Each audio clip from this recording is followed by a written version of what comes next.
Salut à tous, désolé pour le bruit environnant.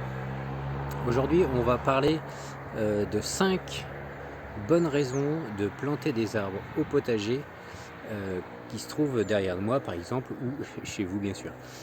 Alors, on va commencer par la première raison, peut-être la plus importante, en tout cas pour moi. La première raison, ça va être les échanges mycorhiziens, ou alors plutôt, on appelle ça en agroforesterie la symbiose mycorhizienne. Alors, qu'est-ce que c'est la symbiose mycorhizienne? C'est assez simple, même si les processus sont peut-être un peu complexes.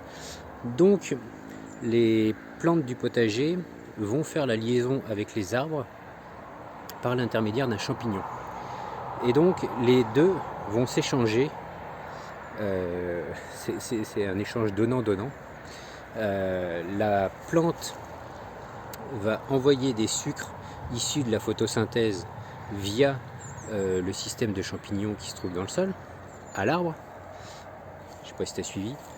La photosynthèse de la plante, création de sucre, champignons dans le sol, ça va vers l'arbre et ça nourrit l'arbre en sucre.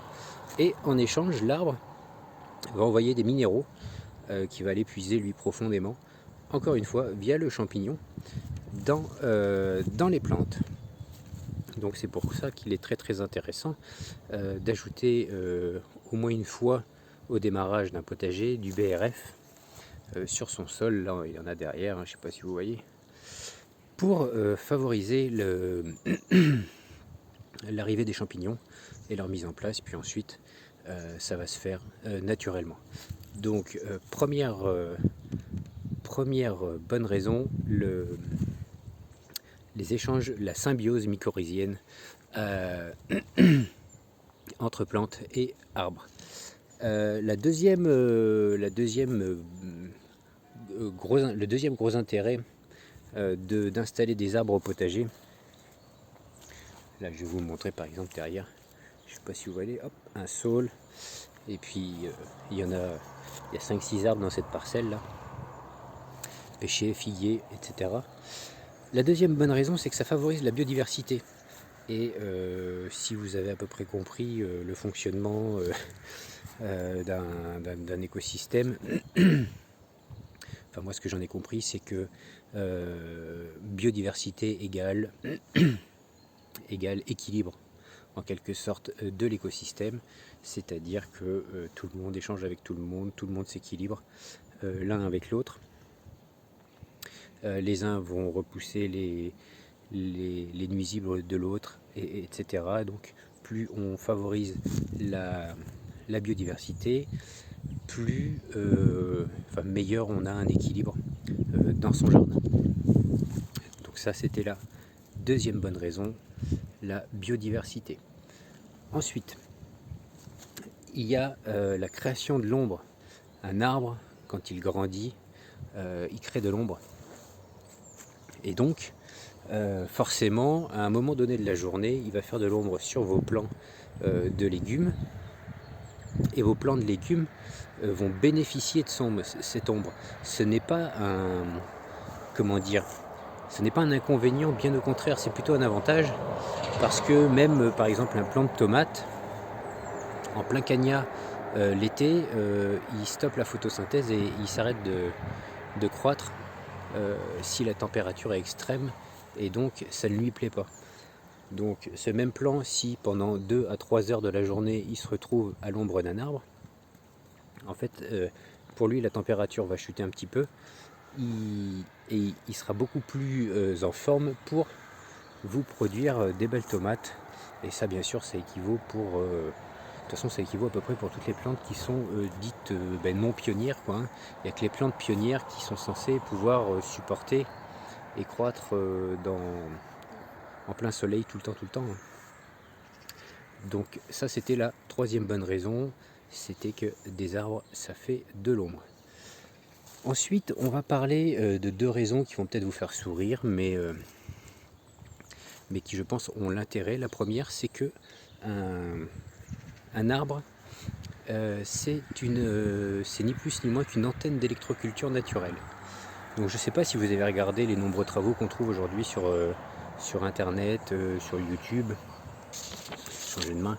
Sur YouTube, au sujet de l'électroculture, vous pouvez regarder notamment les vidéos de Philippe Forer, les vidéos de Yannick Van Dorn, les vidéos de... J'ai oublié le nom, désolé, je mettrai des liens de chaînes dans la description ou des liens de vidéos.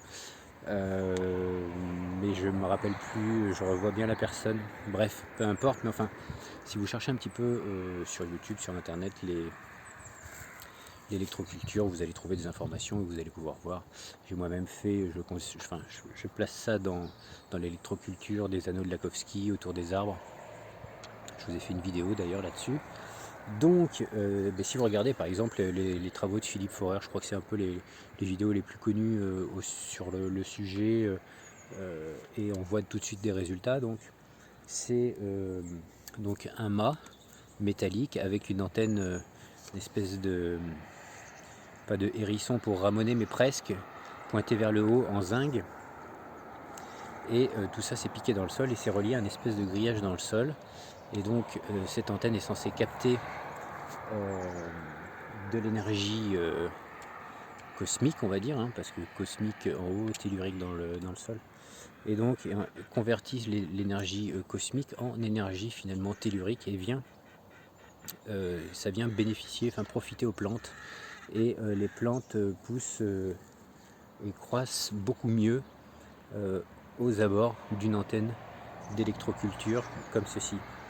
Donc, et sans s'égarer dans toutes les techniques d'électroculture, parce qu'il y en a plein d'autres, bien finalement on s'est aperçu, enfin certains sont aperçus que un arbre c'était une antenne d'électroculture naturelle en fait, avec ses branches qui pointent vers le cosmique et qui descend par le tronc et finit dans le sol par ses racines et vient comme ça